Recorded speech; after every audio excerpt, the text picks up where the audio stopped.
మనం ప్రభుత్వంగా ఉన్నప్పుడు జగన్మోహన్ రెడ్డి గారి నాయకత్వంలో మనం చెప్పింది ఏంటంటే మేము పబ్లిసిటీకి దూరంగా ఉంటాం, పని చేయాలి, రాష్ట్రంలో ఉన్నటువంటి యువతకు ఉపాధి కల్పించాలనేటువంటి దాని మీద ఎక్కువ శ్రద్ధ పెట్టాం.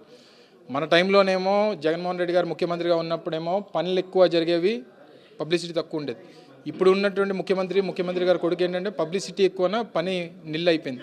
సో వారు కేవలం ప్రచారం కోసం, ప్రచార యావతో పబ్లిసిటీ స్టంట్ల కోసం, వారి తాలూకు మార్కెటింగ్ కోసం ఈరోజు కోట్లాది రూపాయలు ప్రజల సొమ్ముని ఈరోజు ఖర్చు పెడతా ఉన్నారు. అవన్నీ వాస్తవాలు అన్నీ కూడా రికార్డెడ్గా ఉంటాయి.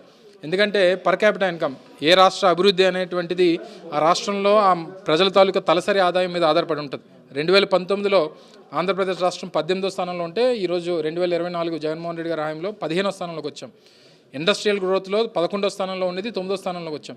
దాన్ని బట్టి అభివృద్ధి జరిగిందా లేదా అనేటువంటి దానికి ఆ లెక్కలే చెప్తాయి. మళ్ళీ మేము కొత్తగా చెప్పుకోవాల్సినటువంటి పని లేదు. ఏదేమైనప్పటికీ ప్రజలు ఇచ్చినటువంటి తీర్పుని శిరసావహిస్తాం. మళ్ళీ దాని నుంచి ఏ రకంగా బయటపడాలనేటువంటి దాన్ని పనిచేస్తాం.